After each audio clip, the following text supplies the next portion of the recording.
Hey guys, this is Frozen Things Dudes here, and welcome back to another movie review. And today, I'm gonna be doing a review on Fast and Furious 4, which is originally titled just Fast and Furious for the longest time, but according to IMDb, as of right now, the title has been officially changed to Fast and Furious 4. So I'm gonna be using the title because at least it has a number in it, so it won't confuse you all. So Fast and Furious 4 came out in the year 2019 and is the fourth installment in the Fast and Furious franchise, directed once again by Justin Lin, who directed the last film, and stars Vin Diesel, Paul Walker, Jordana Brewster, Michelle Rodriguez. Yep, the main four are back, and has new additions into the cast. Some kind things as well are turning cast. I forgot to mention, but also new cast include Gal Gadot and John Ortiz. So basically, the plot for Fast and Furious 4 it tells a story of Dom, who was informed by Mia that Letty has been assassinated, and then Dom must return to LA from I forgot where he was in the beginning of the movie. I don't remember the place, but yeah, he flew back to to LA to find the person who murdered Letty, and then he comes across his former friend and the FBI agent Brian Connor, who got his job back as an FBI, and he's assigned to capture the drug lord named Braga. Oh yeah, I think it was Mexico in the beginning of the movie, I believe, but I remember, but I don't know, maybe I could be wrong. Yeah, so he was stop this juggler, and so Brian must stop Braga, basically, they both share the same mission because it's revealed that that Dom finds out that Braga was actually the one who killed Letty. So they're both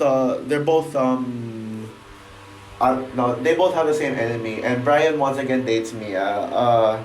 And also we got introduced to Giselle, who played by Gal Gadot, who works for the drug guy for Campos, but turns out Campos is actually or Braga, whatever. So yeah, I'm sure you've probably remember that if you've seen my reviews of Too Fast, Too Furious and the Fast and Furious Tokyo Drift, I gave both movies a negative review. I did not like both movies. I still like the first film. I still think it's a solid film, but yeah, I mean this franchise definitely went downhill with those two films I mentioned. Yeah, they're both really slow and boring, and they both took itself really seriously. I don't hate Too Fast, Too Furious. I think it does have some really fun aspects to it, and it at least has some serviceable characters. And at least Brian was in Too Fast, Too Furious. But Fast and Furious Tokyo Drift was the lowest, and I mean the lowest that this franchise could ever go to. Yeah, Fast and Furious Tokyo Drift was an absolute disaster. Yeah, it is easily the worst in the franchise, with the exception of the shorts. Like I was gonna talk about the shorts in the two shorts in my Tokyo Drift review, but I forgot to mention that. Honestly, I could not even get past them. I wanted to watch the shorts. I have never seen them before, but to be honest, guys, couldn't care less about the shorts. I'll just stick to the main movies. Yeah, the shorts, they're pointless, and I just really could not get into them. But yeah, the turbocharged prelude is just Brian going like, oh yeah, I think I talked about that in my Too Fast Too Furious reviews, but Los Banderas was kind of bored. Was a bore fest. I didn't even care anymore. I just didn't care. So yeah, considering how bad Tokyo Drift was, this one had a lot to live up to be able to go back on top, to get this franchise back on track. And it shouldn't really have worked considering that Justin Lin is directing this, and he directed the Tokyo Drift. Tokyo Drift is actually the first film that he directed, even though he directed most of the films in the franchise. Most of the films in the franchise, but yes, but at the same time, this movie does have a green flag. This movie does have a green flag, which is the returning of of the main characters, Dom, Brian, Letty, and Mia. Yeah, they all return, and so like this movie is already in good hands with those four, like the main four, actually being back. So maybe there could be potential for a good Fast and Furious movie. But unfortunately, though, this movie was panned by critics. Panned by critics. Yeah, it got 29% Rotten Tomatoes, which makes this the lowest rated Fast and Furious movie, which sucks because, I mean, for sure, I would just say it's better than Too Fast, Too Furious and Tokyo Drift. Those movies should have been lower than this one. But when I saw it for the first time, I thought it was alright. I mean, it had some good things to it, but I mean, I was not fully on board with it. But I mean, it did feel like a Fast and Furious movie again, unlike the last film. But yes, I eventually rewatched it today, and I gotta tell you right now, Fast and Furious is really good actually. I really like this movie. I think this movie is a lot better than I remember at rewatch. And I think this is probably the most underrated Fast and Furious movie next to F9. I don't know which one is more underrated. I think F9 is a little more underrated because people just like to like speak of that film as the worst Fast and Furious movies. But and thankfully, no one really called this the no one really called this the worst. Like I really, despite maybe Rotten Tomatoes, I guess. But I mean, this movie's. I mean, come on, y'all are mean. I mean, this movie does not deserve any of the hate it gets. And you know, what, guys, this is probably my most underrated movie of 2009. Yeah, and it's the most underrated because this movie does not deserve to be panned by critics. Because, to me personally, this movie is the comeback of the Fast and Furious franchise. Tokyo Drift was a failure, but thankfully this movie brought this franchise back on track. And I'll go for saying I actually prefer this over the first Fast and Furious movie. Fast and Furious movie. Fast and Furious movie. Yeah. Hot. I know that's an unpopular opinion. Fast and Furious fans are gonna come at me for saying that, but yeah, this is probably my hot take in this franchise. I prefer this over the first film because I just simply enjoyed this one more. And among the first four Fast and Furious movies, this was my favorite of them all. Is it as good as 5 through 9? Well, to me personally, I'm not sure about I prefer this over Fate of the Furious. Not sure about F9. I have to see for myself and rewatch. But I also Hobbs and Shaw. I'm not sure. Oh yeah, I think it's not as good as Hobbs and Shaw. It's not as good as five and six. And 5 to 7, especially Furious 7, which you all probably, if you know me so well, you know that's my favorite Fast and Furious movie. But oh yeah, but I kind of spoiled it. I was gonna say something in the end of the video, but that already ruined the suspense. But whatever. So yeah, I'll repeat what I said. It's way better than 2 and 3. It's a tad bit better than Fate of Furious, even though Fate of Furious I think is underrated. I'm not sure about F9. I have to like rewatch to see which one's better, but it's not as good as 5 to 7 and House and Shaw. So yeah, that's my verdict when it comes to this compared to the other franchises. But certainly far from the worst. In fact, this might be one of the better films in the franchise. Well, maybe. Well, we'll have to see for myself. But yeah,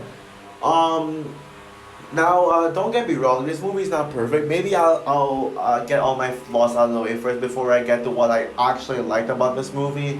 The story is fine, I guess. It's alright, I guess. I mean, I do like how the story is very simple.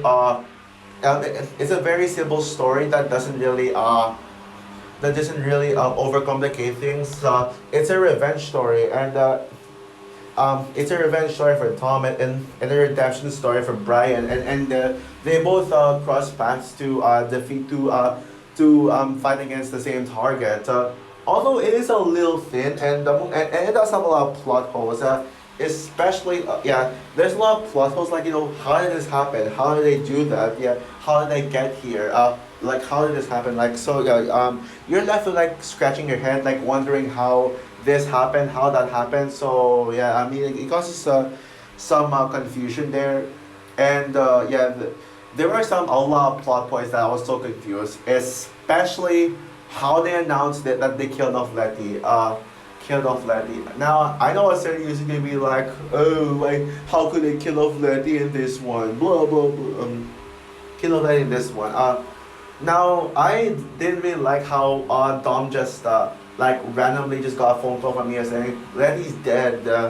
But thankfully, at the end of the movie, they did actually explain how they killed off how they killed off Letty and how they killed off Letty. But yeah, um, I think it was kind of messy the way they explained it. It felt so I mean it felt so exposition heavy. So yeah. Thankfully, Mia does come back at least. Yeah, at least Mia came back. She wasn't in the fifth film though, sadly, but it's fine because, well, I will say that well, I'll probably talk about that later, or maybe I'll talk about why I'm totally okay with Letty not being in F9, no, in Fast Five I mean. But yeah, and also the twists are I think the twists feel far too forced. Like for example, like Braga is this guy right here. Like they aiming for this guy. They knew who Braga is, but oh no, he's actually not Braga. Braga is actually this other guy right there. Like who's been with them. Like who was play a major role throughout. Like that plot twist was far too forced. When like they realized that Braga's identity is not what they think because of a quote unquote mistake from the FBI officers, which is really stupid and forced. Like they're like forcing it so many plot twists. Also, the plot twist that Letty actually secretly worked for Braga, it doesn't work for me. It's just another forced shot and plot twist. But I think my main problem with the movie is that it felt felt like a reboot when it was supposed to be a sequel. Like it couldn't be. There were times when where it kind of made me feel like it was a reboot, specifically in the first half. It kind of felt like a reboot. Like you can see like Dom's life felt like it was restarted, like it was rebooted or something. But then later on it becomes a sequel. Oh wait, it's actually a sequel to whatever to Too Fast Too Furious with Dom's arc kind of felt like it was rebooted franchise, but then Brian's arc felt like oh it actually is a sequel, so you can't really decide. But okay, enough of those flaws. But I will say right now, I think those flaws actually aren't really big enough. Some of them are just nitpicks. But even with those three flaws aside, yeah, this movie is actually really good. Really good. Yeah. This movie is actually really entertaining. Yeah, there was not a single scene I was bored. Yeah, this movie pretty much brings the Fast and Furious back. In the Fast and Furious franchise. And yeah, because the like what I said, that the last film did not feel like Fast and Furious. This one screams Fast and Furious because you got a lot of absurdity, you got a lot of stupidity. The flaws are 50% forgiven because I was really entertained throughout this movie. There was not a single scene that I was bored in. And yeah, the action scenes are really good. Yeah, the action scenes are really good. I think yeah, they're some of the best action in the earlier Fast and Furious movies. And also, remember when I said that Too Fast Too Furious, the opening scene had the best car chase scene? Well, to be honest, guys, I take that back. I think this movie right here features the best racing scene, the most badass racing scene. It's basically Dom, Brian, and yeah, basically when Campos or AKA Braga later on and Giselle pretty much offered the main characters a race. Although yeah, that's probably another nitpick. Like why that's probably another nitpick I should mention. What were they racing for? I didn't really understand what they were racing for, but I mean the race itself is badass, especially when it comes to Dom versus Brian. Like picking on each other and then Brian like accusing Dom of cheating, even if there were like no Dom says, oh there were no rules, like them bickering against each other. Now that's Fast and Furious right there. Like now that screams Fast and Furious right there. Like it's stupid, but I love it. And I really love and I absolutely love that the characters are actually back, even though Letty was only in this movie in the beginning because of the plot where Letty dies in this movie, but then reveals that she's actually not really dead in fast in in Fast and Furious 6, like they're gonna reveal that Letty is actually alive. I understand that. I mean, Dom, Brian, and Mia are still really good characters. And I'm actually liking Mia a lot more now. Like I think Mia's a far better character than I originally think. Yeah, and oh yeah, yeah. I mean, I love Mia, but and also the villain is surprisingly good. Despite the plot twist, although I knew John Ortiz' character was actually a villain throughout the movie, but I think that he was a really surprisingly decent villain. Probably one of the better villains in the franchise. Even though in this film there are technically more weak villains than good villains. Is he a great villain? No, not by any means. I think he's an okay villain. He's alright, but at least they did some. But they did try at least. They did at least try to make a good, memorable villain. I probably could remember him. I guess, but no, he's. I think there are definitely better villains than this guy. And but the best character in the movie easily has to be Gal Gadot's Giselle. And yes, people, I'm gonna say it now. Giselle is my favorite Fast and Furious character ever. Yeah, I know. I don't care. I know. Gal Gadot was only in three movies. Giselle will only appear in three movies. There are rumors that Giselle is going to return in Fast X, and I actually believe that I remember in the Fast X trailer I actually saw a Giselle Easter egg hitting that she could actually return, and I posted that in my Instagram, and that Giselle could be actually returning that film. If she doesn't return part one, there's still part two and three. Oh yeah, and if you didn't know, like they're actually extending out the Fast X story to three parts now. Instead of having it split into two parts, it's gonna be split into three parts. So yeah, I'm glad there's gonna be more of these Fast and Furious movies. But yeah, Giselle. I mean, I love Giselle. She's really hot, extremely hot. She's easily my Fast and Furious crush. I really love her character in this one. Actually, desperately helping them, um Giselle trying to comfort Dom for his quote unquote loss of Letty, towards Letty, and yeah, Giselle is really like probably the most likable character in the Fast and Furious franchise, and I'm glad she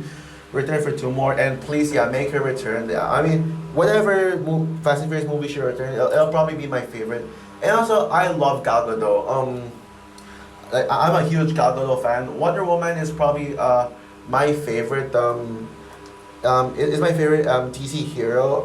No, although even though Anthea from Shazam 2 is my favorite DC character, I view her as more of an anti-hero than a hero. Maybe she'll be a hero soon in the future if they ever decide to bring her back. But yeah, whatever. Whatever. And yeah, I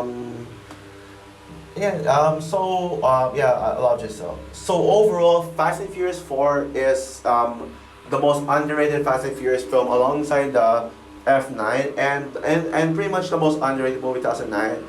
This movie to me brought the franchise back to its former glory. It feels like Fast and Furious again. The main characters are back with the additional with the great addition from Giselle stealing the show in this one, and this movie brings back the fun of Fast and Furious with its entertaining car action scenes and regular action scenes. It feels like this is the movie where the franchise finally found its footing. People say Fast Five did it, but to me, Fast Four didn't. Fast Four was the one that made me love the franchise to a whole new level.